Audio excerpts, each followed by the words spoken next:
ಅನಂತ ಧನ್ಯವಾದಗಳನ್ನು ಅರ್ಪಿಸ್ತಾ ಇದ್ದೀನಿ. ನನ್ನ ಮೊದಲ ಬಾರಿ ಚಪ್ಪಾಳೆ ಹೋಗಿ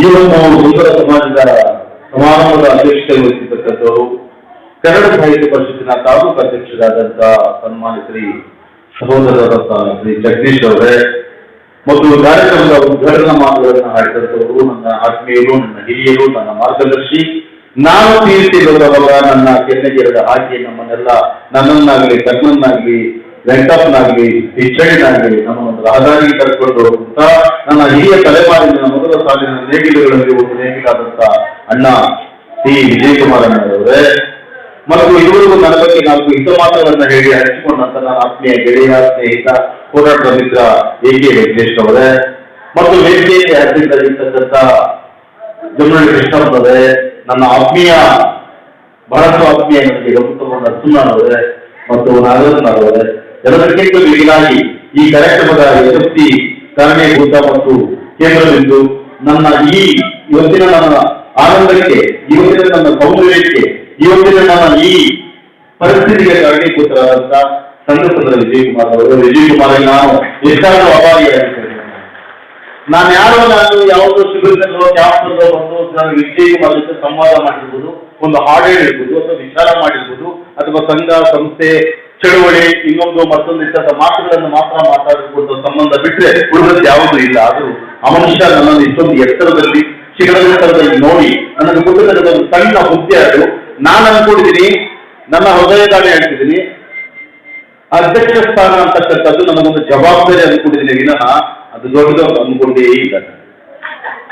ಆ ಕೊಟ್ಟಿರ್ತಕ್ಕಂಥ ಕುರ್ಚಿ ನನ್ನ ಭುಜದ ಮೇಲೆ ಇರ್ತಕ್ಕಂಥ ಭಾರ ಅಂದ್ಕೊಂಡಿದ್ದೀನಿ ವಿನಃ ಅದು ಸಿಂಹಾಸನ ಅಂತ ಅಂದ್ಕೊಂಡಿಲ್ಲ ನಾನು. ಯಾಕಂದ್ರೆ ಚಳುವಳಿ ನನಗೆ ಅದಕ್ಕಿಂತ ಹೆಚ್ಚಿನ ಖ್ಯಾತಿಯನ್ನು ಕೊಟ್ಟಿದ್ದೇನೆ, ಚಳುವಳಿ ಅದಕ್ಕಿಂತ ಹೆಚ್ಚಿನ ಶಕ್ತಿಯನ್ನು ಕೊಟ್ಟಿದ್ದೇನೆ. ಹಾಗಾಗಿ ನಾನು ಯಾರೇ ಹೇಳ್ತೀನಿ, ನಾನು ಚಳುವಳಿಯ ಮೂಲದಿಂದ ಬಂದನು, ನಾನು ಪ್ರಗತಿ ಬರುವಂತ ಪಥದಿಂದ ಬಂದನು, ಕೈವಾನಂತ ಬ್ರಹ್ಮನ ದಾರಿಯಿಂದ ಬಂದಿದ್ದೀನಿ ವಿನಃ ನನ್ನ ಮೇಲಿಂದ ಉದಿರುವುದಲ್ಲ ಅಂತ ಹೇಳ್ತಾನೆ ಇರ್ತೀನಿ.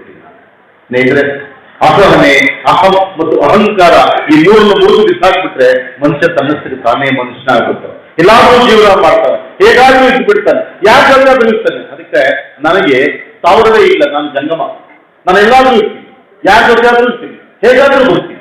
ನನ್ನ ಮಕ್ಕಳಲ್ಲಿ ಮದುವೆ ಆಗ್ತೀನಿ, ಮುದುಕರಲ್ಲಿ ಮುದುಕ ಆಗ್ತೀನಿ, ಯುವಕರಲ್ಲಿ ಯುವಕ ಆಗ್ತೀನಿ, ಟೀಚೆ ಮಾಡ್ತೀನಿ, ನಾನು ಟೀಚೆ ಮಾಡ್ತೀನಿ, ದೊಡ್ಡೋದಾಗ್ತೀನಿ, ವಿದ್ವಾಂಸರ ಜೊತೆ ಕೂಡ ನಾನು ವಿದ್ವಾಂಸ ಆಗ್ತೀನಿ. ಈ ಎಲ್ಲ ಗುಣಗಳನ್ನ ಬಂದಿದ್ದು ನನ್ನಿಂದ ಅಲ್ಲ ಅಥವಾ ಹೊರಗಡೆಯಿಂದ ಅಲ್ಲ, ಅದು ಚಳುವಳಿ ಕಲಿಸಿದ್ ನನಗೆ, ಅದು ನನ್ನ ಅಜ್ಜಿ ಕಲಿಸಿದ್ ನನಗೆ, ಅದು ನನ್ನ ಊರು ಕಲಿಸಿದ್ ನನಗೆ. ಆ ಕಾರಣಕ್ಕಾಗಿ ಊರು, ತೇರು, ಕೇರಿ, ಕುಂಟೆ, ಕೆರೆ, ಗದ್ದೆ, ಮಣ್ಣು, ಮಣ್ಣಿನ ವಾಸನೆ, ಮಳೆಯ ವಾಸನೆ ಇವೆಲ್ಲವನ್ನೂ ಅರಿತುಕೊಂಡಾಗ, ಜೀರ್ಣಿಸಿಕೊಂಡಾಗ ಅದು ಮಾತ್ರ ನಿಜವಾದ ವಿದ್ಯೆ. ನಾವು ಅಂದ್ಕೊಂಡಿರ್ತಕ್ಕಂಥ ಬಾರುದ್ದ ಓದ್ಬಿಟ್ರೆ ಬುದ್ಧಿವಂತ ಅಂತ. ಇಷ್ಟು ಬಾರುದ್ದ 2 ಬಾರು 3 ಬಾರು 4 ಬಾರು ಓದಿರೋರು ಇಷ್ಟು ಶುದ್ಧ ಬರ್ಕೊಂಡಿರೋ ಪಕ್ಕದಲ್ಲಿ ಅನ್ಯಾಯಗಳು ಮಾಡ್ತಾ ಇಲ್ವಾ, ದೌರ್ಜನ್ಯ ಮಾಡ್ತಾ ಇಲ್ವಾ, ದಬ್ಬಾಳಿಕೆ ಮಾಡ್ತಿಲ್ವಾ, ಹಣ ಲೂಟಿ ಮಾಡ್ತಿಲ್ವಾ? ಹಾಗಾದ್ರೆ ಏನ್ ಸಂಬಂಧ? ಓದೋದು ಲೂಟಿ ಮಾಡೋಕಾದ್ರೆ ಓದೇ ಬೇಕಿಲ್ಲ ಅಂತ ಹೇಳ್ತಿದ್ದಾರೆ. ಓದು ಬೇಕಿಲ್ಲ, ಓದದೆ ಇರುವವರಿಗಿಂತಲೂ ಓದಿರೋದ್ರಿಂದ ಹೆಚ್ಚು ಲೂಟಿ ಆಗುತ್ತಿದ್ರೆ ಅಂತ ಓದ್ ಬೇಕಿಲ್ಲ. ನಾಶಕ್ಕೆ ಓದಾದ್ರೆ ಬೇಕಾಗಿಲ್ಲ. ಒಬ್ಬ ಡಾಕ್ಟರ್ ಆಗಬೇಕು, ಜೀವ ಉಳಿಸ್ಬೇಕು, ನಾನು ಜೀವ ತೆಗಿತೀನಿ ಅನ್ನೋಂಗಿದ್ರೆ ಆ ಡಾಕ್ಟರ್ ಗಿರಿ ಬೇಕಿಲ್ಲ. ಇಂಜಿನಿಯರ್ ಆಗಬೇಕು, ಕಟ್ಟಬೇಕು, ನಾನು ಕೇಳುತ್ತೀನಿ ಅಂದ್ರೆ ನೀನು ಇಂಜಿನಿಯರಿಂಗ್ ಬೇಕಿಲ್ಲ. ನಮ್ಮಲ್ಲಿ ಡಾಕ್ಟರ್ಗಳಾಗಬೇಕು, ಇಂಜಿನಿಯರ್ಗಳಾಗಬೇಕು, ವಿಜ್ಞಾನಿಗಳಾಗಬೇಕು, ಏನೇನೋ ಆಗಬೇಕು, ಎಲ್ಲವೂ ಆಗಿ ಆದರೆ ಮೊದಲು ಮನುಷ್ಯರಾಗಿ. ಇದನ್ನ ಜನಪದ ಹೇಳ್ಕೊಂಡೇ ಬಂದಿತ್ತು, ಜನಪದರು ಹೇಳ್ಕೊಂಡೇ ಬಂದಿತ್ತು, ಜನಪದ ಅದೇ ದಾರಿಯಲ್ಲೇ ಬಂದಿತ್ತು. ಅದಕ್ಕೇನೆ ಒಬ್ಬ ಪಂಡಿತರಿಗಿಂತಲೂ ಒಬ್ಬ ಜನಪದ ನಾನು ಬಹಳ ದೊಡ್ಡದಾಗಿ ಕಾಣಿಸ್ಬಿಡ್ತಾರೆ. ಹಾಗಾಗಿ ನನಗೆ ಬೇರೆ ಬೇರೆ ಏನೇ ಕೊಟ್ಟಿದ್ದು ಇಷ್ಟ ಆಗ್ತಿರ್ಲಿಲ್ಲ. ಈಗ ಕೊಟ್ಟಿದ್ದಾರೆ ಜನಪದ. ವಿಜಯಕುಮಾರ್ ಹೇಳಿದಂಗೆ, ನಮ್ಮ ಸಂಘಸಂದ್ರ ವಿಜಯಕುಮಾರ್ ಹೇಳಿದಂಗೆ ನಾನು ಏನು ಮಾಡ್ಬೇಕು ಅದನ್ನ ಮಾಡೇ ಮಾಡ್ತೀನಿ. ಬಂಧುಗಳೇ, ನೀವೆಲ್ಲ ಕೂಡ ಕೋಲಾಟ ಆಗ್ತಿದ್ರು, ನನ್ನ ಅಕ್ಕ ತಂಗಿಯಲ್ಲಿ ಕೋಲಾಟ ಆಗ್ತಿದ್ರು, ನನ್ನ ಅಣ್ಣ ತಮ್ಮಂದ್ರು ಕಮಟೆ ಬಾರಿಸ್ತಿದ್ರು, ನನ್ನ ಅಣ್ಣ ತಮ್ಮಂದ್ರು ಮಂಗಳವಾದ್ಯಗಳನ್ನು ಬಾರಿಸ್ತಿದ್ರು. ಈ ಜಗತ್ತನ್ನು ನಡೆಸಿಕೊಳ್ಳೋರೇ ಅವರು, ಈ ದೇವರುಗಳನ್ನು ಕರ್ಕೊಂಡು ಹೋಗಿದ್ದೆ ಅವರು, ಈ ಮಠಾಧಿಪತಿಗಳನ್ನು ಕರ್ಕೊಂಡು ಹೋಗಿದ್ದೆ ಅವರು, ರಾಜಕಾರಣಿಗಳನ್ನು ಕರ್ಕೊಂಡು ಹೋಗಿದ್ದು ಅವರು, ದೊಡ್ಡ ದೊಡ್ಡ ಪ್ರಖ್ಯಾತರನ್ನೆಲ್ಲ ಕರ್ಕೊಂಡು ಹೋಗಿದ್ದರು. ಪ್ರಖ್ಯಾತರನ್ನ ಕರ್ಕೊಂಡು ಹೋಗ್ತಕ್ಕಂಥವ್ರು ಖ್ಯಾತರಲ್ಲ. ಎಷ್ಟು ದೊಡ್ಡ ನರಕ ನೋಡಿ. ಪ್ರಖ್ಯಾತರನ್ನ ಹಿಂದೆ ಇಟ್ಕೊಂಡು ಮುಂದೆ ಕರ್ಕೊಂಡು ಹೋಗೋರು ಇನ್ನಷ್ಟು ಪ್ರಖ್ಯಾತರು ತಾನೆ, ಅವರೇ ಜನಪದರು ಅಂತಕ್ಕಂಥದ್ದು ಪ್ರಖ್ಯಾತ. ದೇವರನ್ನು ಎತ್ತಿಸಿ ಕರ್ಕೊಂಡು ಹೋಗ್ತಕ್ಕಂಥವನು ಜನಪದ. ಪ್ರಖ್ಯಾತರನ್ನ ಮೆರವಣಿಗೆ ಮುಖಾಂತರ ಹಿಂದ್ಗಡೆ ಕರ್ಕೊಂಡೋಗಿ ತಾನು ಮುಂದೋಗೋದು ಜನಪದ. ನಮ್ಮ ತಾತ ಅವ್ನು ಮಾತಿರ್ತದಲ್ಲಿ ಕೋಟಿ ಮುಂದೆ ಕೋಟಿ ಹಿಂದೆ ಹೋಗ ಅಂತ. ಅದೇನೇ ಆಗಿರ್ಲಿ ನನಗೆ ಬೇಕಿಲ್ಲ, ಆ ವಿಮರ್ಶೆಯ ಮಾತಿದೆಯಲ್ಲ, ನಾನು ಮುಂದ್ಗಡೆ ಇದ್ದೀನಿ ಅಂತಕ್ಕಂಥ ವಿವೇಕ ಇದೆಯಲ್ಲ ಅವನು. ಅಮಲ್ದಾರ್ ನನ್ನ ಹಿಂದ್ಗಡೆ, ಸೇಡ್ದಾರ್ ನನ್ನ ಹಿಂದ್ಗಡೆ, ಕರ್ನಾಲ್ ನನ್ನ ಹಿಂದ್ಗಡೆ, ಶಾನ್ಭೋಗ ನಿನ್ನ ಹಿಂದ್ಗಡೆ, ನಾನು ತೋಟಿನೋ ಗಂಡೆತ್ತೀನಿ ಮುಂದೆ ಹೋಗ್ತಾ ಇದ್ದೀನಿ, ತೋಟಿ ಮುಂದೆ ಕೋಟಿ ಹಿಂದೆ ಅಂತ. ಇದನ್ನ ನಾನು ಬಹಳ ಸಣ್ಣದಾಗಿ ನೋಡೋದೇ ಇಲ್ಲ. ನಾನು ಜನಪದ ನನ್ನ ಚಳವಳಿಯಿಂದ ಬೇರಿಂದ ಬಂದಿರೋನು, ಆ ಕಾರಣಕ್ಕಾಗಿ ಬಹಳಷ್ಟು ದೊಡ್ಡದಾಗಿ ನನ್ನ ಯೋಚನೆ ಮಾಡ್ತೀನಿ. ಊರುಗಳನ್ನು ಕಟ್ಟಿರೋರು ಯಾರು, ಕೇರಿಗಳನ್ನು ಕಟ್ಟಿದ್ಯಾರು, ಕೆಡುವುದೇ ಗೊತ್ತಿಲ್ವೇ ನಮಗೆ. ಬಾಲನಾಗಮ್ಮನಿಗೆ ಅನ್ಯಾಯ ಆಯ್ತು, ಗೊಳೋ ತಳ್ಳೋರು ನಮ್ಮ ಜನನೇ. ದ್ರೌಪದಿಗೆ ವಸ್ತ್ರಾಭರಣ ಆಯ್ತು, ಓನ್ ತಳ್ಳೋರು ನಮ್ಮೂರೇ. ಸೀತೆ ಕಾಡಿಗೋದ್ಲು, ಓನ್ ತಳ್ಳೋರು ನಮ್ಮದೇ. ಸಾಸು ಚಿನ್ನಮ್ಮನ ಕಷ್ಟಗಳು, ಓನ್ ತಳ್ಳೋರು ಇವರೇನೆ. ಸಾವಿತ್ರಮ್ಮನ ಕಷ್ಟ, ಗೊಳೋನ್ ತಳ್ಳೋದು ಇವರೇನೆ. ರಾಜರಿಗೆ ಬಂದಿರ್ತ ಕಷ್ಟವನ್ನ ತನ್ನ ಎದೆ ಮೇಲೆ ಹಾಕೊಂಡು ಅಳ್ತಕ್ಕಂಥ ಜನ ಅಂದ್ರೆ ಇವರು ತಾರುಣ್ಯದ ತವರ ಮನೆ. ಕನಿಕರ, ಕಾರುಣ್ಯ, ಕರುಣೆ ಇದ್ರೆ ಆ ಕರುಣೆ, ಕಾರುಣ್ಯ ಮತ್ತು ಕನಿಕರಕ್ಕೆ ತವರ ಮನೆ ಇದ್ರೆ ಅದು ಜನಪದರ ಮನೆ, ನಮ್ಮೆಲ್ಲರ ಮನೆ. ಅದು ಹಳ್ಳಿಯ ಗುಡಿಸಲಲ್ಲಿರ್ತಕ್ಕಂಥ ವಿವೇಕ, ಸಂವೇದನೆ, ಕ್ರಿಯಾಶೀಲತೆ, ಪ್ರೀತಿ, ವಾತ್ಸಲ್ಯ, ಮಮಕಾರ, ಅಮ್ಮನ ಮಡಿಲಂತದ್ದು. ಬಾ ಬಾ ಚಂದ್ರಮ್ಮ ಅಂತ ಚಂದ್ರನ ಕರೆದು ಮಗು ತುತ್ತು ತಿನ್ನಿಸಿ ಮಲಸಿ ಅಂತ ಜೋಗಳ ಹಾಡಿರ್ತಕ್ಕಂಥ ಸಂತತಿ ಅಲ್ವಾ? ಅದೇ ಅಲ್ವಾ ಜನಪದ? ಸಿನಿಮಾದನ್ನ ಹೇಳ್ಕೊಟ್ಟಿದ್ಯಾ? ಟಿವಿ ಅದನ್ನ ಹೇಳ್ಕೊಟ್ಟಿದ್ಯಾ? ನಿಮ್ಮ ಮೊಬೈಲ್ ಅದನ್ನ ಹೇಳ್ಕೊಟ್ಟಿದ್ಯಾ? ಬಹಳ ಕಠೋರವಂತ ಕಾಲ್ಗಡದಲ್ಲಿ ನಿಂತಿದ್ದೀವಿ ನಾವು. 140 ಕೋಟಿ ಜನ ಇದ್ದೀವಿ, 400 ಕೋಟಿ ಮೊಬೈಲ್ ಇಟ್ಕೊಂಡಿದ್ದೀವಿ. ಹುಷಾರಾಗಿ ಯೋಚನೆ ಮಾಡ್ಬೇಕು ನೀವು. 144 ಕೋಟಿ ಜನಸಂಖ್ಯೆ ಇದ್ದೀವಿ ನಾವು, 400 ಕೋಟಿ ಮೊಬೈಲ್ ಇಟ್ಕೊಂಡಿದ್ದೀವಿ. ಅಂದ್ರೆ ಮೊಬೈಲ್ ಕೈಯಲ್ಲಿ ನಾವಿದ್ದೀವ, ಮೊಬೈಲ್ ಕೈಯಲ್ಲಿ ನಾವಿದ್ದೀವ, ನಮ್ಮ ಕೈಯಲ್ಲಿ ಮೊಬೈಲ್ ಇದೆಯಾ? ಪಾಪ್ಯುಲೇಷನ್ ಬಂದಾಗ ನಾವು ಜಾಸ್ತಿನಾ ಅವು ಜಾಸ್ತಿನಾ? ಮೊಬೈಲೇ ಜಾಸ್ತಿ ಇದೆ. ನಾವು 140, ಅವು 400. ಅಂದ್ರೆ ನಾವು ಸ್ಥಗಿತ ಹಾಕ್ತಾ ಇದ್ದೀವಿ, ನಾವು ಕೆಳಕ್ಕೆ ಬರ್ತಾ ಇದ್ದೀವಿ, ನಾವು ವೀಕ್ ಆಗ್ತಾ ಇದ್ದೀವಿ. ಮೊಬೈಲ್ ಇರ್ತಕ್ಕಂಥದ್ದು ಮೇಲಕ್ಕೆ ಹೋಗ್ತಾ ಇದೆ. ಹೋದ್ರೆ ಏನಾಗುತ್ತೆ? ನೆನ್ನೆ ಟಿವಿಯಲ್ಲಿ ಮಾತಾಡ್ತೀನಿ, ಮಯೋಪಿಯಾ ಅಂತಕ್ಕಂಥ ಕಾಯಿಲೆ ಬರ್ತಾ ಇದೆ ಮಕ್ಕಳಿಗೆ. ವಯಸ್ಸಾದ್ಮೇಲೆ ಬರ್ತಕ್ಕಂಥ ಸಮೀಪ ದೃಷ್ಟಿ ಮಯೋಪಿಯಾ ಅಂತಕ್ಕಂಥ ಕಾಯಿಲೆ ಹುಟ್ಟಿದ ಮಕ್ಕಳಿಗೆ ಬರ್ತಾ ಇದೆ. ಈಗ ನಾಳೆ ಗರ್ಭದಲ್ಲೇ ಅದಕ್ಕೆ ಅಂಟುಕೊಳ್ಳುತ್ತೆ, ಮಗು ಹುಟ್ಟನೆ ಕುರುಡಾಗುತ್ತೆ. ನಿನ್ನೆ ನಾನು ಟಿವಿ ಮುಂದ್ಗಡೆ ಅದನ್ನ ಮಾತಾಡ್ಬಿಟ್ಟು ಬಂದು, ನಾಳೆ ನಾರಾಯಣ ನೇತ್ರಾಲಯದವರು ನನ್ನನ್ನು ಸಂದರ್ಶನ ಮಾಡಿ ನನ್ನ ಕಾರ್ಯಕ್ರಮ ಕೊಡ್ತಾ ಇದ್ದೀನಿ. 28ನೇ ತಾರೀಕು ಬೆಳಗ್ಗೆ ಮಕ್ಕಳಿಗೋಸ್ಕರ ಒಂದು ಓಟದ ಸ್ಪರ್ಧೆ. ಆ ನೇತ್ರಾಲಯದ ರಾತ್ರಿ ಡಾಕ್ಟರ್ಸ್ ಸಂವಾದ ಆಯಿತು, ಅವರು ಹೇಳಿದ್ದು. ಅದಕ್ಕೆ ನನ್ನ ಟಿವಿಯಲ್ಲಿ ನಾನು ಮಾತಾಡ್ಬಿಟ್ಟು ಬಂದಿದ್ದೀನಿ. ಅಂದ್ರೆ ಮೊಬೈಲ್ ಮತ್ತು ಟಿವಿಯ ಅತಿಯಾದಂಥ ಅತಿರೇಕದಿಂದ ಬರ್ತಕ್ಕಂಥ ಪೀಳಿಗೆ ಕುರುಡರಾಗಿ ಹುಟ್ತಾರೆ, ಕಣ್ಣಿರುತ್ತೆ. ಆದರೆ ನೀವು ಹುಟ್ಟಿದ 3 ತಿಂಗಳಿಗೆ ಸಕ್ಸ್ ಆಗಬೇಕಾಗುತ್ತೆ. ಇಂತಹ ಸ್ಥಿತಿ. ಕಿವಿಗಿನ್ನಿಂತ ಕಾಯಿಲೆ ಬರಬೇಕು, ಕಣ್ಣಿಗೆ ಪ್ರಾರಂಭ ಆಯ್ತು. ನಾನು ಈ ಕಾಲಜ್ಞಾನವನ್ನು 10 ವರ್ಷಗಳ ಹಿಂದೆ ಎಲ್ಲ ಮಾಹಿತಿಯಲ್ಲಿ ಹೇಳಿದ್ದೆ ನಾನು ಏನೇನಾಗುತ್ತೆ ಅಂತೇಳಿ. ಇದನ್ನು ಯಾಕೆ ಹೇಳ್ತಿದ್ದೇನೆ ಬಂಧುಗಳೇ? ನನ್ನನ್ನು ಒಬ್ಬ ಜನಪದ ಅಕಾಡೆಮಿ ಅಧ್ಯಕ್ಷರನ್ನ ಕರೆದಿದ್ದೀನಿ. ಜನರ ಪದ, ಜನರ ಮಾತು, ಜನರ ಮನಸ್ಸು, ಜನರ ಅಂತರ್ಯ, ಜನರ ವಿವೇಕ, ಜನರಿಗಿರ್ತಕ್ಕಂಥ ಅನುಭವವನ್ನು ಬಹುಶಃ ಹೊರಗಡೆ ಚೆಲ್ಬಿಟ್ರೆ ಅದು ದೊಡ್ಡ ಪಠ್ಯ ಪುಸ್ತಕ ಆಗುತ್ತೆ. ಅದು ಸಮಾಜಕ್ಕೆ ಗೊತ್ತಾಗ್ತಾ ಇಲ್ಲ. ಒಬ್ಬ ಅಜ್ಜನನ್ನು ಹೇಳಿದ್ರೆ ಹೇಳ್ತಾನೆ, ನಮ್ಮ ಅಜ್ಜಿಗಿರ್ತಕ್ಕಂಥ ವಿವೇಕ, ನಮ್ಮ ಅಜ್ಜನಿಗಿದ್ದಂಥ ವಿವೇಕ ಒಬ್ಬ ವಿದ್ಯಾವಂತನಿಗೆ ಇಲ್ಲದೆ ಆಗ್ತಾ ಹೋಗ್ತಿದೆಯಲ್ಲ. ವಿದ್ಯಾವಂತ ಆಗ್ತಕ್ಕಂಥದ್ದು ಉಳಿಸೋಕ್ಕಂತೂ ಕೆಲಸಕ್ಕಲ್ವಲ್ಲ. ಆದ್ರೆ ಆ ವಿದ್ಯೆ ಉಳಿಸ್ತಕ್ಕಂಥ ಕಡೆ ಪ್ರಯಾಣ ಬೆಳೆಸ್ತಿಲ್ವಲ್ಲ. ಎಲ್ಲರೂ ಅಲ್ಲ, ಕೆಲವು. ಎಷ್ಟು ಜನ ಮಲ್ಯ, ಮಣಿಪಾಲ್, ಅಪೋಲೋಗಳ ಆಸ್ಪತ್ರೆಗಳ ಗೇಟ್ ಮುಟ್ಟಕ್ಕಾಗುತ್ತೆ? ಸಾಧ್ಯನೇ ಇಲ್ಲ. ಹಾಗಾಗಿ ಮನೆ ಮುಂದ್ಗಡೆ ಒಂದು ಮೆಡಿಕಲ್ ಕಿಟ್ಟು, ಮನೆ ಮುಂದ್ಗಡೆ ಒಂದು ಮಾರ್ಕೆಟ್ ಇಟ್ಕೊಂಡಂತ ಜಾಗ ನಮ್ಗೆ. ಒಂದು ಮನೆ ಕಟ್ಟಿಬಿಟ್ರೆ ಮನೆ ಮುಂದ್ಗಡೆ ಒಂದು ಪಡವಲ ಗಿಡ, ಒಂದು ಹೀರೆ ಗಿಡ, ಒಂದು ಎಳಬೀರೆಕಾಯಿ, ಒಂದು ಕುಂಬಳ ಗಿಡ, ಒಂದು ಸೋರೆ ಗಿಡ, ಒಂದು ಚಿಕ್ಕಡಿ ಗಿಡ, ಇಷ್ಟು ನಮ್ಮ ಮುಂದ್ಗಡೆ, ಮನೆ ಮುಂದ್ಗಡೆ ಇರೋದು ಸಾಕಲ್ವಾ? ಮನೆ ಮುಂದ್ಗಡೆ ಮಾರ್ಕೆಟ್, ಮನೆ ಹಿಂದ್ಗಡೆ ಮೆಡಿಕಲ್ ಕಿಟ್ಟು, ಅಲ್ಲೊಂದು ತುಳಸಿ ಗಿಡ, ಅಲ್ಲೊಂದು ಕಮಗೊಗ್ಲಿ, ಅಲ್ಲೊಂದು ಫಲವರೇಣಿ, ಈ ಗಿಡಗಳಿರೋವು. ಅಂದ್ರೆ ಹಿಂದ್ಗಡೆ ಕಾಯಿಲೆಗೆ ಬೇಕಾದಂತ ಗಿಡಗಳು, ಹಿಂದ್ಗಡೆ ಮೆಡಿಕಲ್ ಕಿಟ್ಟು, ಮನೆ ಮುಂದ್ಗಡೆ ಮಾರ್ಕೆಟ್, ಮಧ್ಯೆ ಮನೆ. ಇದಕ್ಕಿಂತೂ ವಿಜ್ಞಾನ ಬೇಕಾ? ಈ ವಿಜ್ಞಾನ ಬಿಟ್ಟು ಕಟ್ಟಿದ್ದೀನಿ ನಾವು. ಕಾಂಪೌಂಡ್ ಹಾಕಿದ್ದು, ಅದ್ರ ಮೇಲೆ ಗಾಜು ಚುಚ್ಚಿದ್ದು, ಕಾಂಪೌಂಡ್ ಹಾಕಿದ್ದು, ಗಾಜಿನ ಚೂರುಗಳನ್ನು ಚುಚ್ಚಿದ್ವಿ. ಅರೆ ಅಲ್ಲಿ ಸೊರಗಿಡ ಬಳ್ಳಿ ಹರಡಕ್ ಬಿಟ್ಟುವ, ಹೀರೆಕಾಯಿ ಬಳ್ಳಿ ಹರಡಕ್ ಬಿಟ್ಟುವ, ಚಿಕ್ಕಡಿಕಾಯಿ ಬಳ್ಳಿ ಹರಡಕ್ ಬಿಟ್ಟುವ, ಕುಂಬಳಕಾಯಿ ಬಳ್ಳಿ ಹಬ್ಬಕ್ ಬಿಟ್ಟುವ, ಪಡವಲಕಾಯಿ ಬಳ್ಳಿ ಹಬ್ಬಕ್ ಬಿಟ್ಟುವ. ಮುಂದ್ಗಡೆ ಮಾರ್ಕೆಟ್ ಅನ್ನು ಸಾಯಿಸ್ತೀವಿ, ಹಿಂದ್ಗಡೆ ಮೆಡಿಕಲ್ ಕಿಟ್ ಸಾಯಿಸ್ಕೊಂಡ್ವಿ. ಮಧ್ಯೆ ಮಾತ್ರ ನಾವು ನಿಂತಿದ್ದೀವಿ. ಇದು ಅಭಿವೃದ್ಧಿನ ಅವಸಾನವ? ಈ ತರದ ಅನೇಕ ಪ್ರಶ್ನೆಗಳನ್ನ ಜನಪದರು ತಾವು ಹಾಕೋಬೇಕು. ನಾನು ಅದನ್ನೇನೆ ನನ್ನ ಮುಂದಿನ ಕಾರ್ಯಕ್ರಮಗಳೆಲ್ಲ ಒಂದಾಗಿ ಮಾಡಿಸ್ಕೊಳ್ತೀನಿ ಬಂಧುಗಳು. ಆಮೇಲೆ ಚಳುವಳಿ ವಿಜಯಕುಮಾರನ ಹೇಳ್ತಿದ್ರು, ನಮ್ಮ ವೆಂಕಟೇಶ್ ಗೆಳೆಯ ಹೇಳ್ತಿದ್ದ, ಚಳುವಳಿಯಿಂದ ಬಂದಿದ್ದ 100ಕ್ಕೆ 100 ಸತ್ಯ. ಚಳುವಳಿ ನನ್ನ ಸ್ಫೂರ್ತಿ, ಚಳುವಳಿ ನನ್ನ ಪಠ್ಯ, ಚಳುವಳಿ ನನ್ನ ಪಾಠ, ಚಳುವಳಿ ನನ್ನ ಮೊದಲ ಮಾರ್ಗದರ್ಶಿ, ಚಳುವಳಿ ನನ್ನ ವಿಶ್ವವಿದ್ಯಾಲಯ. ಹಾಗಾಗಿ ನಾನು ಪಕ್ಕಾ ಚಳುವಳಿಯಿಂದ ಬಂದಂತಕ್ಕಂಥದನ್ನ ಎಲ್ಲಾದ್ರೂ ಹೇಳ್ತೀನಿ, ಯಾವತ್ತಾದ್ರೂ ಹೇಳ್ತೀನಿ, ಇದೇ ಸತ್ಯ ಅಂತಕ್ಕಂಥದ್ದು. ಸಂಘಸುಂದರ ವಿಜಯಕುಮಾರ್ ಬಹಳ ದೊಡ್ಡ ಕಾರ್ಯಕ್ರಮ ಮಾಡಿ ನನಗೆ ಬಹಳ ಇಷ್ಟ, ಬಹಳ ಈಸಿಯಾದಂಥ ಕಾರ್ಯಕ್ರಮ ಮಾಡಿ ತೂಕ ಇಟ್ಟ ನನಗೆ. ನಾನು ಈಗ ಹೇಳ್ತಿದ್ದೀನಿ, ನಮ್ಮ ವ್ಯಾಪ್ತಿಯಲ್ಲಿ ಬರ್ತಕ್ಕಂಥ ಎಲ್ಲ ಕಾರ್ಯಕ್ರಮಗಳು ನಿಮಗೆ ಮುಟ್ತವೆ. ಮಾಶಾಸನಕ್ಕೆ ಪ್ರಾರಂಭ ಮಾಡಿದ್ದೀವಿ. ಈಗ ದಯವಿಟ್ಟು 55 ವರ್ಷ ದಾಟಿರ್ತಕ್ಕಂಥ ಎಲ್ಲರೂ ಮಾಶಾಸನಕ್ಕೆ ಅರ್ಜಿ ಸಲ್ಲಿಸಬಹುದು. ಸಂಸ್ಕೃತಿ ಇಲಾಖೆಯ ಅರ್ಜಿ ತಗೊಂಡು ಫಿಲ್ ಮಾಡಿ ಟೂರಿಸ್ಟ್ ಸಂಸ್ಕೃತಿ ಇಲಾಖೆ ಮುಖಾಂತರ ನಮ್ಗೆ ಬರಬೇಕು. ಮುಂದಿನ ತಿಂಗಳು ನಾವು ಮಾಶಾಸನ ಕರೀಲಿದ್ದೀವಿ. ವಿಜಯಕುಮಾರ್ ಎಷ್ಟು ಹೆಸರು ಕಳಿಸಿದ ಅಷ್ಟು ಕೂಡ ಅಲ್ಲಿ ಪಾಸ್ ಆಗ್ತದೆ. ಒದಗಿ ನಾರಾಯಣ ಸ್ವಾಮಿ, ನಾನು ಅವ್ನಿಗೆ ಏನು ಕೊಟ್ಟಿಲ್ಲ, ಅಕಸ್ಮಾತ್ ಏನಾದ್ರು ಕೊಟ್ಟಿದ್ರೆ 1-2 ಹಾಗೆ ಕೊಟ್ಟಿರ್ತೀನಿ. ಇಲ್ಲೂ ಒಂದು 10-20 ಬೈದಿರ್ತೀವಿ, ನೀನು ಹಂಗಾಡ್ಬೇಕು ಹಿಂಗಾಡ್ಬೇಕಂತ. ಅವನು ಬಂದ ತಕ್ಷಣ ಒಂದನಮ ಪ್ರಸಾದನ್ನ ಅಂತ ಹಾಡಿಟ್ಟಿದ್ದ. ನಾನು ಅವನಿಗೆ ಬಹಳಷ್ಟು ಋಣಿಯಾಗಿದ್ದೀನಿ. ಯಾಕಂದ್ರೆ ನಾವು ಏನೂ ಅಲ್ಲ, ನಾವು ಆದ್ರೂ ಏನು ಇಲ್ಲದವರನ್ನ ಎಲ್ಲವೂ ಆಗಿ ನಮ್ಮನ್ನು ಸ್ವೀಕಾರ ಮಾಡಿದ್ರಿ. ಹಾಗಾಗಿ ನಾನು ಗಮ್ಮಸಂದ್ರ ನರಸಿಂಹ ಮತ್ತು ನಮ್ಮ ಒದಲಿ ನಾರಾಯಣ ಸ್ವಾಮಿಯನ್ನ ಅತಿ ಹೆಚ್ಚಿಗೆ ನಾನು ನನ್ನ ಮನಸ್ಸಿಂದ ನಾನು ವೈಯಕ್ತಿಕವಾಗಿ ನಾನು ಅವರಿಗೆ ಆಭಾರಿಯಾಗಿದ್ದೇನೆ, ನನ್ನ ಬಗ್ಗೆ ಅವರಿಗೆ ಇರ್ತಕ್ಕಂಥ ಪ್ರೀತಿಗೆ. ಮೊನ್ನೆ ತಾನೇ ಕಾರ್ಯಕ್ರಮ ಅರ್ಜೆಂಟಾಗಿ ಜರೂರಾಗಿ ನಮ್ಮ ವಿಜಯಕುಮಾರ್ ಶುರು ಮಾಡಿದ್ರು. ಅವ್ರ ಗರ್ಜೆಗಳು ಅಥವಾ ಏನೋ ಗೊತ್ತಿಲ್ಲ, ಅನೇಕ ಜನ ಮುಳಬಾಗಿಲಿನ ಮಿತ್ರರು ನಮಗೆ ಹೋರಾಟದ ಗೆಳೆಯರು ಕಾಣಲಿಲ್ಲ ಇಲ್ಲಿ ಪಕ್ಕ. ನನಗೆ ಖೇದ, ದುಃಖ ಆಯ್ತು ನನಗೆ. ಯಾಕಂದ್ರೆ ನನ್ನ ಸಾಂಸ್ಕೃತಿಕ ಸಂಬಂಧಿಗಳವರು. ನಾನು ಇಲ್ಲಿ ಧರಣಿ ಮಾಡಿದ್ದೀನಿ, ಹೋರಾಟ ಮಾಡಿದ್ದೀನಿ, ತಿಂಗಳಾಂಗಕ್ಕೆ ಕೆಲಸ ಮಾಡಿದ್ದೀನಿ, ಇಲ್ಲಿ ನಿಂತಿದ್ದೀನಿ ಇಲ್ಲಿ ನಾನು ರಸ್ತೆಗಳಲ್ಲಿ.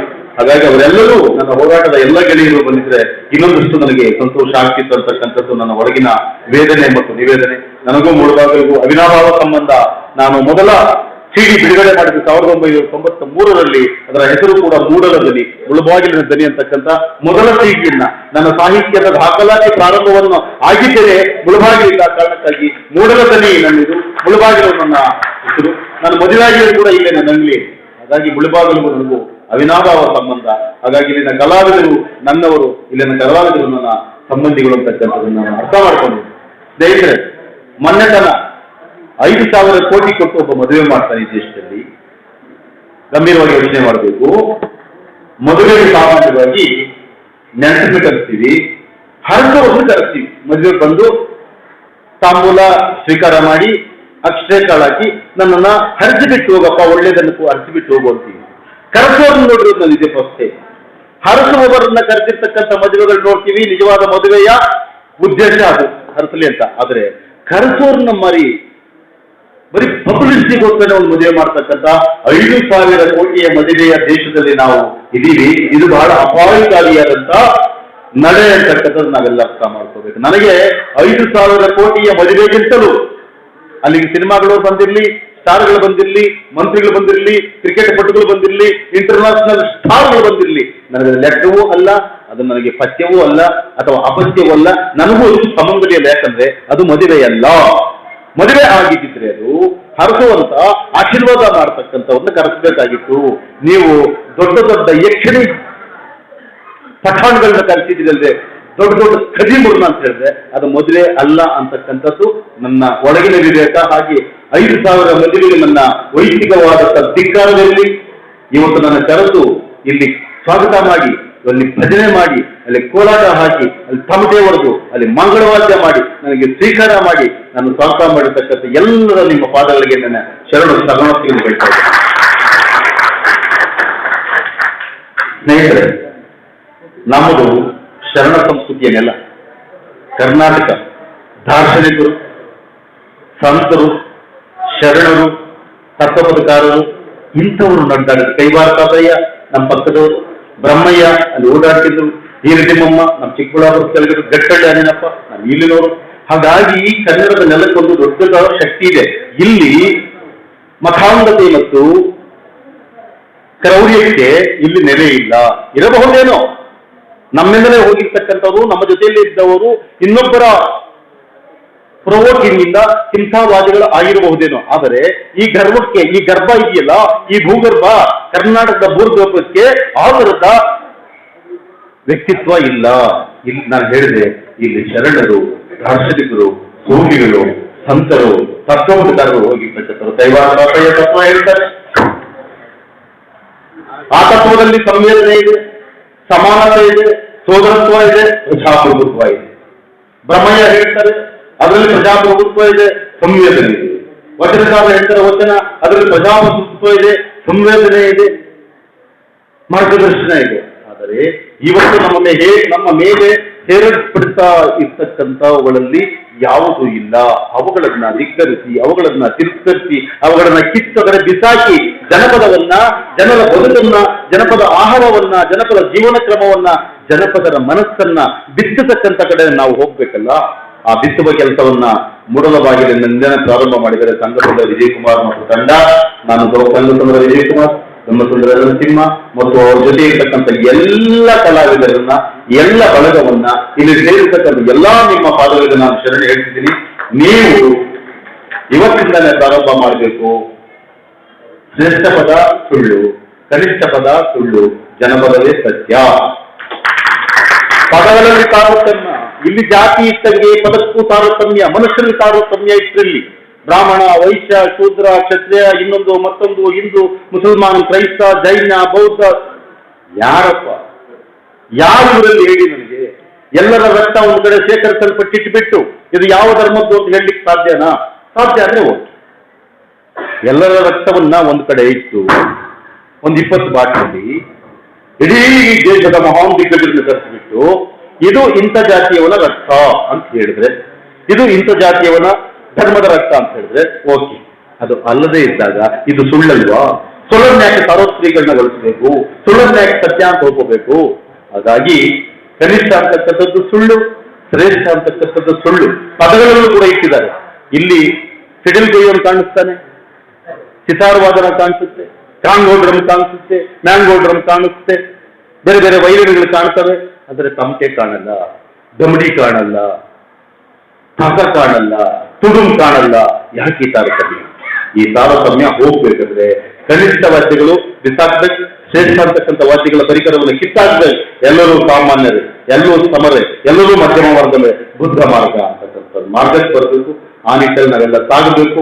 ಬಹುಶಃ ನಾನು ಎಷ್ಟು ದಿವಸ ಇದ್ರೆ ಅಷ್ಟು ದಿವಸ ನಾನು ಆ ಸತ್ಯವನ್ನ, ಆ ಪರಿಪಾಲನೆಯನ್ನ,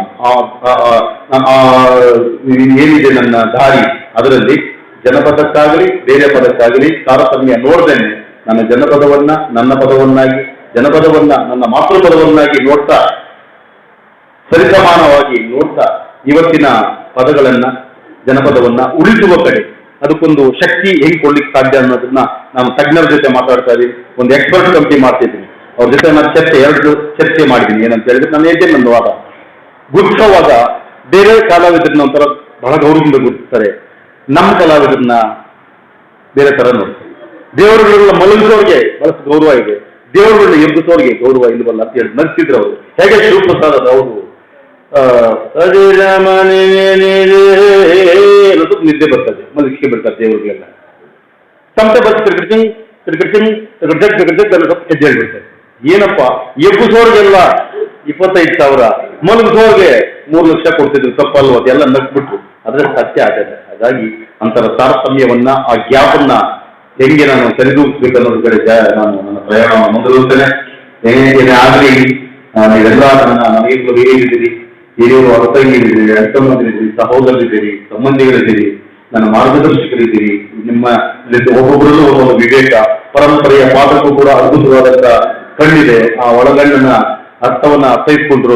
ನಾನು ಯಾವತ್ತೂ ನಾನು ಹೇಳಿದೆ, ನನ್ನ ಬಾಲ್ಯದಿಂದ ಅಸಹನೆ, ಅಹಂಕಾರ ನನ್ನ ಹತ್ರಗೆ ತುಳಿದಿಲ್ಲ. ಎಲ್ಲರೂ ಕೇಳ್ತಾರೆ, ನೀವು ಏನು ಸಂತೋಡ್ತದ ಎಬ್ಬರು ವಾಕ್ ಸಿಕ್ಕೇ ಇದ್ದಾರೆ, ಸಿಕ್ಕ ಹಾಕೊಂಡೆ ಕೈಯಿಂದ ಸುಡಿ ಎಷ್ಟು ಚೊಕ್ತಾರೆ. ಹೆಂಗ್ ಹೇಳ್ಕೊಡ್ತಾರೆ ಅಂದ್ರೆ ನನಗೆ, ನಿನ್ನೊಂದು ಇದಿದೆಯಲ್ಲ, ನೀನು ಈ ತರ ಬದುಕಬೇಕು. ತಪ್ಪಲ್ವಾ ಅದು? ಈ ತರ ಬದುಕಬೇಕಂತಕ್ಕಂಥ ಫಿಕ್ಸಿಂಗೇನೆ ತಪ್ಪು. ಪ್ರಕೃತಿ ತರ ಬದುಕಬೇಕಪ್ಪ, ಗಾಳಿ ತರ ಬದುಕಬೇಕು, ನೀರ್ ತರ ಬದುಕಬೇಕು ಅಲ್ವಾ? ಹಾಗಾಗಿ ನಾನು ಅಸಹನೆ, ಅಹಂಕಾರ ಮತ್ತು ನಾನು ಅಂತಕ್ಕಂಥ ಎಲ್ಲ ರೋಗಗಳನ್ನ ವಿಮುಕ್ತನಾಗಿದ್ದನು. ನನ್ನ ಬಾಲ್ಯದಿಂದ ಬೆಳೆದು ಬಂದಿದ್ದೆ ಹಾಗೆ. ಹಾಗಾಗಿ ನನಗೆ ಕೊಟ್ಟಿರ್ತಕ್ಕಂಥ ಜವಾಬ್ದಾರಿಯನ್ನ ನಾನು ನನ್ನ ಅಧ್ಯಕ್ಷರಿಗೆ ಅನ್ಕೊಳ್ತೀನಿ. ಆ ಕೊಟ್ಟಿರ್ತಕ್ಕಂಥ ಕುರ್ಚಿಯನ್ನ ನನ್ನ ಭುಜದ ಮೇಲಿನ ಭಾರ ಅಂತ ಭಾವಿಸಿಕೊಂಡು ಇರುವ 3 ವರ್ಷಗಳಲ್ಲಿ ಜನಪದಕ್ಕೆ ಏನು ನ್ಯಾಯ ಬೇಕು ಅದನ್ನ ಖಂಡಿತ ಮಾಡ್ತೇನೆ. ಏನೇ ಆಗಲಿ ನನಗೆ ಇನ್ನಷ್ಟು ಜವಾಬ್ದಾರಿಯನ್ನು ಹೊರಗಾಗಲಿಕ್ಕೆ ನಮ್ಮ ಸಂಘದ ವಿಜಯಕುಮಾರ್ ಇವತ್ತು ನನಗೆ ಕೊಟ್ಟಂತ ಸ್ವಾಗತದ ರೀತಿ ಇದೆಯಲ್ಲ, ನನಗೆ ಭಯ, ನನಗೆ ಆತಂಕ ಮತ್ತು ಸಂಕೋಚ ಮೂರನ್ನು ಇಟ್ಟುಬಿಟ್ಟು ನನಗೆ ನನ್ನಲ್ಲಿ ಭೀತಿ ಶುರು ಮಾಡಿದ್ರು. ನಾನು ಇನ್ನೆಷ್ಟು ಜವಾಬ್ದಾರನಾಗಬೇಕು, ಏನಿದೆ ಕಥೆ ಅಂತ. ಹಾಗಾಗಿ ಸಂಘದ ವಿಜಯಕುಮಾರ್ ಮತ್ತು ಬಹುಜನ ಸಂಘಟನೆಗಳ ಒಕ್ಕೂಟ ಜನಸಮೂಹ ಸಂಸ್ಥೆಗೆ ನನ್ನ ಅಭಾರಿಯಾಗಿದ್ದೇನೆ. ಹೆಚ್ಚಿಗೆ ಅವರ ಪರವಾಗಿ ನೀವೆಲ್ಲ ಬಂದಿದ್ದೀರಿ, ನನ್ನ ಸಾಂಸ್ಕೃತಿಕ ಸಂಬಂಧಿಗಳು, ನಿಮಗೆಲ್ಲರಿಗೂ ನನ್ನ ಅನಂತರ ವಂದನೆಯನ್ನು ಹೇಳಿ ನಾನು ನಮ್ಮ ಹುಡುಗನೊಬ್ಬರಿಗೆ ಅಭಿನಂದನೆ ಮಾಡ್ತಾರೆ. ನಾನು ಹೋಗಲೇಬೇಕು ಅಂತ ಬಂದಂತ ನನ್ನ ಅಣ್ಣ ವಿಜಯಕುಮಾರ್ ಅಣ್ಣ ಮತ್ತು ಇಲ್ಲಿ ನನ್ನ ಆತ್ಮೀಯ ಗೆಳೆಯ ಜಗದೀಶು ಮತ್ತು ನನ್ನ ಸಹೋದರನ ಕಾರಿಲ್ಲ, ನನ್ನ ಗೆಳೆಯ ನನ್ನ ಮಗನೇ ಕಾರಿಲ್ಲ, ಈಗ ಎಲ್ಲಾದ್ರೂ ಹೋಗ್ಬೇಕಂದ್ರೆ ಹೇಳಿ ಮುಂದೆ ಕೂತ್ಕೊಂಡು ಹೋಗ್ತೀನಿ ಅಂತ. ಅವನ ಕಾರ್ 40 ಲಕ್ಷದ್ದು, ಮುಂದೆ ಕೂತ್ಕೊಳ್ಳೋದು ನಾನು.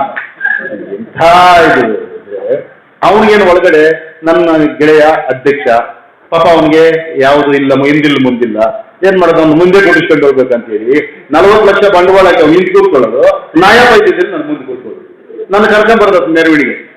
ಇದು ಸ್ನೇಹ, ಇದನ್ನೇ ಸಂಬಂಧ ಅನ್ನೋದು. ಅದಕ್ಕೇನೆ 12ನೇ ಶತಮಾನ ಅಲ್ಲಮ್ಮ ಹೇಳ್ತಾನೆ,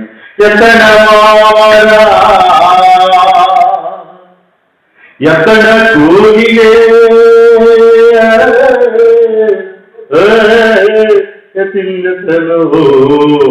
ಸಂಬಂಧವಯ್ಯ.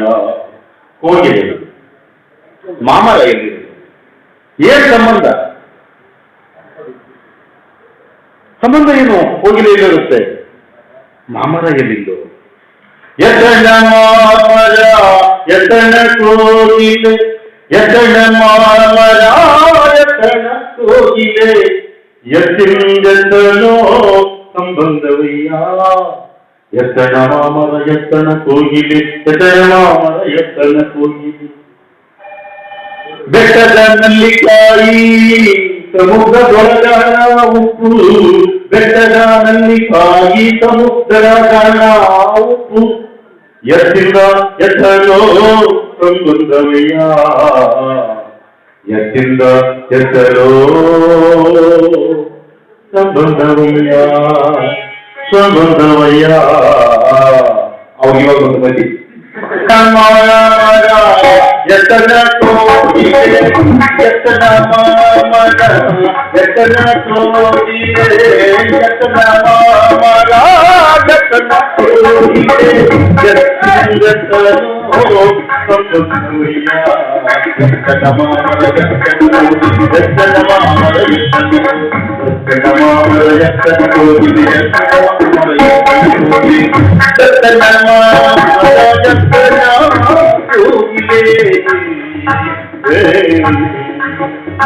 ಕೋಗಿಲೆ. ಬೆಟ್ಟದ ನಲ್ಲಿಕಾಯಿ ಬೆಟ್ಟದ ನಲ್ಲಿಕಾಯಿ ಸಮುದ್ರದೊಳಗಣ ಉಪ್ಪು, ಬೆಟ್ಟದ ನಲ್ಲಿಕಾಯಿ ಸಮುದ್ರದೊಳಗಣ ಉಪ್ಪು, ಎತ್ತಿಂದೆತ್ತನೋ ಸಂಬಂಧವಯ್ಯ. ಎತ್ತನ ಮಾಮರ ಎತ್ತನ ಕೋಗಿಲೆ, ಎತ್ತನ ಮಾಮರ ಎತ್ತನ ಮಾಮರ ಎತ್ತನ ಕೋಗಿಲೆ, ಎತ್ತನ ಮಾಮರ ಎತ್ತನ. ನೋಡಿ, ಸಿನಿಮಾವನ್ನು ದೊಡ್ಡದು ಅಂದ್ಕೊಂಡು ಸುಳ್ಳನ್ನು ದೊಡ್ಡದು. ಸಿನಿಮಾ ಅಂತಕ್ಕಂಥದ್ದೇ ಬರೀ ಸುಳ್ಳು, ಫೈಟೇ ಅಲ್ಲ, ಕೈ ತೋರಿಸೋದು ಅಂತ ತಿಳ್ಕೋಬಹುದು. ಇದನ್ನ ನಾವು ನಂಬೋದು. ನೋಡಿ ಎಷ್ಟು ಸಾರ್ವತ್ರಿಕ ಸುಳ್ಳು. ಫೈಟ್ ಅಲ್ಲವೇ ಇಲ್ಲ, ಅಲ್ಲಿ ಹೊಡೆದಾಟಕ್ಕೆ ಆಸ್ಪದ ಇಲ್ಲ. ಹೊಡೆಯೋರ್ಗೂ 7 ತಿನ್ನೋರ್ಗೂ 6 ಇಂಚ್ ಡಿಫ್ರೆನ್ಸ್ ಇರ್ತದೆ. ಹೊಡೆಯೋರಿಗೆ 7 ತಿನ್ನೋನಿಗೆ 6 ಇಂಚ್ ಡಿಫ್ರೆನ್ಸ್ ಇರ್ತದೆ, ಮುಟ್ಟೋನಿಗಿಲ್ಲ. ಅಲ್ಲಿ ಹಿಂಗ ಅನ್ನೋದು, ಅವನು ಈಗ ಅನ್ನೋದು ಪಟ್ಟಿ ಹೊಡಿಬೇಕು, ಪಾಪ ಹೊಟ್ಟೆ ಹತ್ರ ಅವನು ಬಿದ್ದು ಹಣ ತಗೊಳ್ಳೇಬೇಕು. ಇಂತಹ ಸುಳ್ಳನ್ನ ಬಿತ್ತೋರಿಗೆ 100 ಕೋಟಿ. ಬಂಡಿ ಎತ್ತಿನ ಗಾಡಿ ಕಟ್ಕೊಂಡು ಗೊಬ್ಬರ ತುಂಬಿಕೊಂಡು ಎತ್ತಿನ ಮುಕ್ಕಣ್ಣಿನ ಕೈಲಿಡ್ಕೊಂಡು ಹಿಂದ್ಗಂಡೆ ಒಬ್ಬನ ಮುಂಬಾರ ಜಾತಿಯಾದಂತೆ ಹುಡುಗನ್ನ ಕುಳ್ಳಿಸ್ಕೊಂಡು ఏ నిమిషానికి ఏమి జరుగునో ఎవరు ಬಂಡಿ ಹೋಗ್ತಾನೆ ಇರ್ತದೆ, ಇವನು ಹಾಡಾಡ್ತಾ ಇರ್ತದೆ, ಬಂಡಿ ಹೋಗ್ತಾನೆ ಇರ್ತದೆ, ಗೊಬ್ಬರ ಅಲ್ಲೇ ಇರ್ತದೆ, ಹೊಲದಲ್ಲಿ ಬಿಟ್ಟು ಮತ್ತೆ ವಾಪಸ್ ಬರ್ತದೆ. ಇಂತಹ ಕ್ರಮ ಸಂಕೇತ ಇರ್ತಕ್ಕಂಥ ಮಹಾನ್ ಸಂಗೀತಗಾರನಿಗೆ ಬೆಲೆ ಇಲ್ಲ.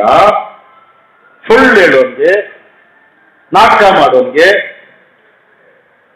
ಅಪಬೇರಿಗೆ 100 ಕೋಟಿ ಅಂದ್ರೆ ಸಾಂಸ್ಕೃತಿಕ ತಾರತಮ್ಯ. ನನ್ನ ಹೆಂಡತಿರಿ ಕಿತ್ತಾಕ್ತಾರ ರೆಡಿ ಇದ್ದೀನಿ, ಆದ್ರೆ ನಾನು ಮಾತಾಡೋದನ್ನು ಮಾತಾಡ್ತೀನಿ. ಬಹಳ ಜನ ಸ್ನೇಹಿತರು ಹೇಳಿದ್ರು 2-3ನೇ ಸಭೆಯಲ್ಲಿ ನನಗೆ, ಶಿವಪ್ರಸಾದ್ ಏನಂದ್ರೆ ಅದನ್ನು ಮಾತಾಡ್ತೀವಿ, ಸ್ವಲ್ಪ ಕಡಿಮೆ ಮಾಡಿ ನಿಮ್ಗೆ ಕಂಟ್ರೋಲ್ ಇವಾಗ ಟಂಗ್ ಅಂದ್ರೆ ನಾನು ಟಂಗನ್ನು ಕಂಟ್ರೋಲ್ ಮಾಡ್ಕೊಳ್ಳೋಂಗಿದ್ರೆ ಇಲ್ಲಿಗೆ ಯಾಕೆ ಬರ್ಬೇಕು, ನಾನು ತಿರುಗಾಟಿ ಎದುರ್ಕೊಳ್ಬೇಕು ನಾವು. ಯಾಕೆ ಹೇಳ್ತಿದ್ರೆ ದೇಶ ಬಹಳ ಸುಸ್ಥಿತಿ ಕಡೆ ಹೋಗ್ತಾ ಇದೆ. ನನಗೆ ಭಯ ಆಗಿ 15 ದಿವಸನೇ ಆಗಿ, ಇಷ್ಟು ದಿವಸ ಭಯ ಇತ್ತು, ಸುಮಾರು ಭಯ ಇತ್ತು. ಈಗ ಕನಸಲ್ಲಿ ಕೂಡ ಭಯ ಆಗಿದೆ. ಅದು 5,000 ಕೋಟಿ ಮದುವೆ ಆದಾಗಿಂದ ಆಸೆ. ಯಾಕಂದ್ರೆ ಅದರ ಒಳಗಿನ ಗುರುತು ನನಗೆ ಗೊತ್ತು. ಆ 5,000 ಕೋಟಿಯ ಮದುವೆಯಿಂದ ಇನ್ನದೆಷ್ಟು 1,000 ಕೋಟಿ ಆದಾಯ ಆಯ್ತು ಅನ್ನೋದು ಕೂಡ ನನಗೆ ಗೊತ್ತು. ಆರ್ಥಿಕಲ್ ವಿಶ್ಲೇಷಕರದನ್ನೆಲ್ಲ ಕೂಡ ಇವತ್ತು ಲೆಕ್ಕ ಹಾಕ್ತಿದ್ದಾರೆ. ಆ ಕಾರಣಕ್ಕಾಗಿ ಬಂಧುಗಳೇ, ಶ್ರಮ ಸಂಗೀತದಿಂದ ಬಂದವರು ನಾವು, ರಾಗಿ ಬೀಸ್ತಾನೆ ಇರೋ ನಮ್ಮವರು, ಪದ ಬದುಕಿತ್ತಲ್ಲಿ ಕಲೆ ಕೀಳ್ತಾನೆ ಇರೋರು, ಪದ ಬದುಕಿತ್ತು. ನಮ್ಗೆ ಎಷ್ಟು ಚೆನ್ನಾಗಿ ಕವಿತ್ವ ಹೋಗ್ತಾ ಇತ್ತಂದ್ರೆ, ಒತ್ಕೆ ಹಾಕೋವಾಗ ಅಲ್ಲೇ ಕವಿತ್ವ. ಈಡಿಲೋ ಕುಕ್ಕ ಈಡಿಲೋ ಕುಕ್ಕ ನಡೀಡಿಲೋ ನಲ್ಲ ಕುಕ್ಕ ಬೆಳ್ಳಿ ಕೊಡ್ಕೊಳ್ಳಪ್ಪ ಚೆಲ್ಲ ಕುಕ್ಕ ಅನ್ನೋರು. ಈ ಕಾವ್ಯ ಕಲ್ಪನೆಗೆ ಹುಟ್ಟಿರ್ಲಿಲ್ಲ, ಅಲ್ಲೇ ಕ್ಷಣಕ್ಕೆ ಹುಡ್ತಿತ್ತಲ್ಲ. ಆ ಕ್ಷಣದಲ್ಲಿ ಹುಟ್ಟಿರ್ತಕ್ಕಂಥ ಕಾವ್ಯವೇನೆ ನಿಜವಾದ ಕಾವ್ಯ, ಸತ್ಯ. ಕಲ್ಪಿತ ಕಲ್ಪಿತ ಅಲ್ಲ ಅದು. ಹಾಗಾಗಿ ಜನಪದಕ್ಕಷ್ಟೊಂದು ಶಕ್ತಿ ಇತ್ತು. ಆ ಕಾರಣಕ್ಕಾಗಿ ಜನಪದ ಅಂತಕ್ಕಂಥದ್ದು ಬಹಳ ಶ್ರೇಷ್ಠವಾದದ್ದಲ್ಲ, ಕನಿಷ್ಠವಾದದ್ದಲ್ಲ, ಸತ್ಯವಾದದ್ದು. ಜನಪದ ಅನ್ನೋದು ಶ್ರೇಷ್ಠವಲ್ಲ, ಕನಿಷ್ಠವಲ್ಲ, ಸತ್ಯವಸ್ತೇನೆ. ಹಾಗಾಗಿ ಜನಪದದ ಕಡೆ ನಮ್ಮೆಲ್ಲರ ನಡೆ ಆಗಲಿ ಅಂತಕ್ಕಂಥ ಮಾತನ್ನು ಹೇಳ್ತಾ, ನನ್ನನ್ನು ಇಷ್ಟು ಅದ್ಭುತವಾಗಿ ಸನ್ಮಾನಿಸಿ ಸಹಕರಿಸಿ ನನ್ನ ಬಹಳ ಉತ್ತುಂಗದಲ್ಲಿ ನೆಲೆಸಿದ ನಾನು ಮುಳಬಾಗಿಲಿನ ಎಲ್ಲ ಕಲಾವಿದರು, ಜನತೆ, ವೇದಿಕೆಯಲ್ಲಿ ನನ್ನ ಎಲ್ಲ ಮಾರ್ಗದರ್ಶಕರು, ಹಿರಿಯರು, ಆತ್ಮೀಯರು ಮತ್ತು ಸಂಘದ ವಿಜಯಕುಮಾರ್ ಎಲ್ಲರನ್ನೂ ನಾನು ಅನಂತವಾಗಿ ಧನ್ಯವಾದಗಳನ್ನು ಹೇಳ್ತಾ, ನಾನು ವಿಚಾರ ಅಂತಕ್ಕಂಥದ್ದು ಯಾರಿಗೂ ಶಾಶ್ವತ ಅಲ್ಲ, ಆದರೆ ಆ ಅವಧಿಯಲ್ಲಿ ಏನಾದರೂ ಮಾಡಬೇಕಂತಕ್ಕಂಥ ಹಂಬಲ ಮತ್ತು ಆಶಯವನ್ನು ಹೊಂದಿರ್ತಕ್ಕಂಥವರು, ಚಳುವಳಿ ನನಗೆ ಅದನ್ನೇ ಕಲಿಸಿಕೊಟ್ಟಿದ್ದು. ನಾನು ಶಿವಪ್ರಸಾದ್ ಸರಿ ಇಲ್ಲ ಅಂದಿದ್ದ ದಿವಸ ಸತ್ತೇ ಹೋಗ್ತೀನಿ ವಿನಃ ಬದುಕೋಕೆ ಮುಟ್ಟಕ್ಕೆ 3 ಹೆಜ್ಜೆ ಹಾಕೋಲ್ಲ ಅನ್ನೋ ಹೇಳ್ತಾ, ನಿಮ್ಮೆಲ್ಲರಿಗೂ ಚೆನ್ನ ಮಂದಿರ ಹಾಗಾಡ್ತಾರೆ. ಇವತ್ತು ಬೇಕು ನಾನು ಅಂದ್ಕೊಂಡಿದ್ದೀನಿ ಅದನ್ನು. ಯಾಕಂದ್ರೆ ಆತ ಸುಳ್ಳು ಸೃಷ್ಟಿಗಳು ಒಂದು ಪುಸ್ತಕ ಬರೀತಾರೆ, ವೀರಭದ್ರ ಚೆನ್ನಮಲ್ಲ ಅವರು ಹೇಳ್ತಾರೆ, ಅದರಲ್ಲಿ ಹಾಡುವವರು ಅಂತಿರಲ್ಲ, ನಾನು ಏನು ಹಾಡ್ಬೇಕಾ, ದೇಶ ಸ್ಥಿತಿಯಲ್ಲಿ ಇಲ್ಲ ಅಂತ. ಹಾಡಲಿ ನಾನು ಹಳೆಯ ಕಂತೆ, ಈ ಕಲ್ಲು ಗುಡಿಗಳ ಮುಂದೆ ನಿಜ ಸಂತೆ.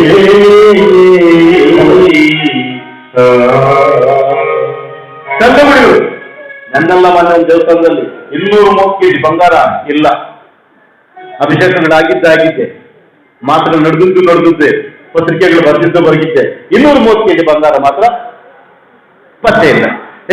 ಹಾಡಲಿ ನಾನು ಹಳೆಯ ಕಲ್ಲುಗುಡಿಗಳ ಮುಂದೆ ನಿತ್ಯ ಸಂತೆ, ಕಲ್ಲುಗುಡಿಗಳ ಮುಂದೆ ನಿತ್ಯ ಸಂತೆ.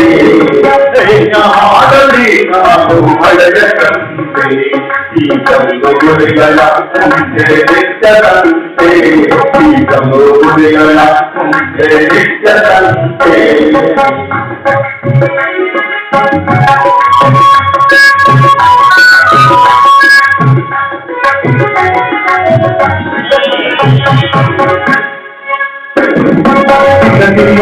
ಏರುತ್ತಿದೆ ಮೋಸದ ಬೆಲೆಯೂ, ಮಂತ್ರ ತಂತ್ರಗಳ ಮೋಸದ ಕಲೆಯೂ, ಏರುತ್ತಿದೆ ಮೋಸದ ಬೆಲೆಯೂ, ಮಂತ್ರ ತಂತ್ರಗಳ ಮೋಸದ ಕಲೆಯೂ, ನಾಮ ವಿಭೂತಿಗಳ ದಿನಸಿ ಹಂಗಡಿ, ನಾಮ ವಿಭೂತಿಗಳ ದಿನಸಿ ಹಂಗಡಿ. ಪ್ರಸಾದಗಳಿಗೆ ಭೂಗತಕ್ಕಡಿ ತೀರ್ಥಪ್ರಸಾದಗಳಿಗೆ ಭೂಗತಕ್ಕಡಿ ವೇದ ಹಾಡಬೇಕಾದು ಹಳೆಯ ಸಂತೆ ಗುರುಗಳ ಮುಂದೆ ನಿತ್ಯದಂತೆ ಗುರುಗಳ ಮುಂದೆ ನಿತ್ಯದಂತೆ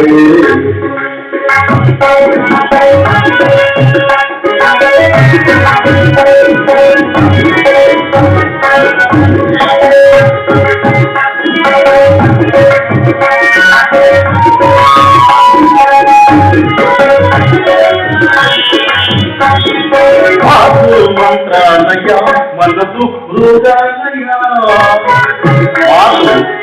ಎಷ್ಟು ಅದ್ಭುತವಾದ ಮಾತು ಮಾತಾಡ್ತಾ ಇದ್ರೆ ಬಹುವಚನದಿಂದಲೇ ಮಾತಾಡ್ತಾರೆ, ಮಹಾಪ್ರಾಣದಲ್ಲೇ ಮಾತಾಡ್ತಾರೆ, ಬಹುವಚನ ಮತ್ತು ಮಹಾಪ್ರಾಣದಲ್ಲೇ ಗಾಳವನ್ನು ಹಾಕ್ತಾರೆ, ಏಕವಚನದಲ್ಲಿ ಮಾತಾಡ್ತಾರೆ. ನಮ್ಮ ಜನಪದರು ಏನು ಮಾತಾಡ್ಬಿಡ್ತಾರೆ, ಅಲ್ಲಿ ಏನು ಇರೋದಿಲ್ಲ. ಆದರೆ ಬಹುವಚನದಲ್ಲಿ ಮಾತಾಡ್ತಾ ಮಹಾಪ್ರಾಣದಲ್ಲಿ ಮಾತಾಡ್ತಾ ಮಹಾಪಾಪಗಳನ್ನು ಮಾಡ್ತಕ್ಕಂಥದ್ದು ಮಾತು ಮಂತ್ರಾಲಯ ಮನಸ್ಸು ಹೃದಯ ಸನ್ಯಾಸಿ ದೇವರು ಜನಪಟ್ಟ ಸಂಸಾರ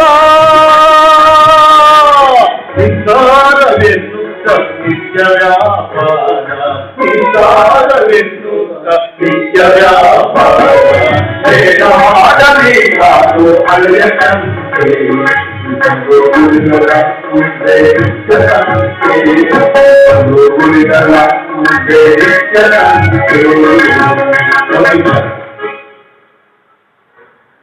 ಇತ್ತೀಚೆಗೆ ರೇಪ್ ಅತ್ಯಾಚಾರಗಳಾಗ್ತದೆ. ಈ ಬುದ್ಧಿವಂತರು ಹೇಳ್ತಕ್ಕಂಥ ಮಾತೇನಂದ್ರೆ ಆಕರ್ಷಣೀಯವಾದಂತ ಬಟ್ಟೆ ಹಾಕೊಂಡಿದ್ದು ಅದಕ್ಕೆ ಈ ತರ ನಡೆದೋಗುವುದು, ಅಟ್ರಾಕ್ಟಿವ್ ಡ್ರೆಸ್ ಧರಿಸಿದ್ದು ಅದಕ್ಕೆ ಇದರದ ಒಂದು ಅನ್ಯಾಯ ಆಯ್ತು ಅಂತಕ್ಕಂಥದ್ದು ಬಹಳಷ್ಟು ಜನ ಬಲವಾಗಿ ಸಮರ್ಥಿಸ್ಕೊಳ್ತಾರೆ. ಆದರೆ 6 ವರ್ಷ ಮಗು ಯಾವ ಅಟ್ರಾಕ್ಟಿವ್ ಬಟ್ಟೆ ಹಾಕಿತ್ತಪ್ಪ? 6 ವರ್ಷದ ಮಗುನ ರೇಪ್ ಮಾಡ್ತಕ್ಕ ಸಮಾಜ. 60 ವರ್ಷದ ನನ್ನ ತಾಯಿ ಮುದುಕಿ ಯಾವ ಅಟ್ರಾಕ್ಟಿವ್ ಬಟ್ಟೆ ಹಾಕೊಂಡಿತ್ತು ಅಂತ ಆಕೆ ಅತ್ಯಾಚಾರಕ್ಕೆ ಒಳಪಡ್ತಾಳೆ. ನಿಮ್ಮ ಒಳಗಿನ ಮನಸ್ಥಿತಿ ಅದಕ್ಕೆ ಒಳಗಾಗೋಗ್ಬಿಟ್ಟು ನೀವು ಅದ್ಭುತ ತಪ್ಪಿ ಮಾಡಿರ್ತಕ್ಕಂಥ ತಪ್ಪಿಗೆ ಏನನ್ನು ಹೇಳ್ತೀವಿ? ತಿರುಗಿ ನಿಮ್ಮ ಮಾತಲ್ಲಿ ಕಣ್ಣು ಕಿವಿ ನಾಲಿಗೆ ಚರ್ಮವೆಲ್ಲವೂ ಕಾಮ ಹದಗೆಟ್ಟ ನಾಲಿಗೆ ಚರ್ಮವೆಲ್ಲವೂ ಕಾಮ ಹದಗೆಟ್ಟ ಅಂಟಲಕ್ಕೆ ದೈವ ಪ್ರೇಮ ಹದಗೆಟ್ಟ ಅಂಟಲಕ್ಕೆ ದೈವ ಪ್ರೇಮ ಹೊಲಸು ಹಾಸದ ಕನ್ನಗಳು ಅತ್ತ ಕಾಮದ ಕೇಳು ಹೊಲಸು ಹಾಸದ ಕನ್ನಗಳು ಅತ್ತ ಕಾಮದ ಕೇಳು ಚಿಟ್ಟು ಕಟ್ಟಿ ಓಡಿದಲು ಜಿಟ್ಟು ಕಟ್ಟಿ ಓಡಿದಲು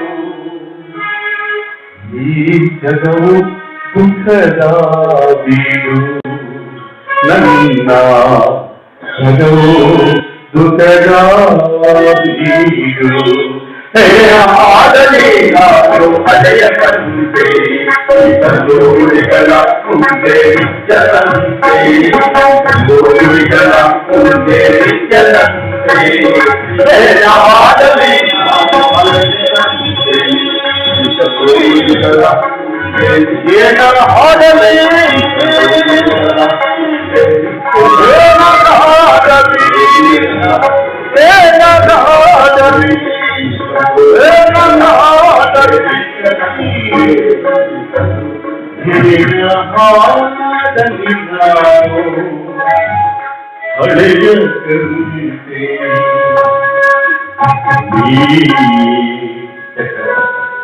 ಕಲ್ಲು ಗುಡಿಗಳ ಮುಂದೆ ನಿತ್ಯ ಸಂತೆ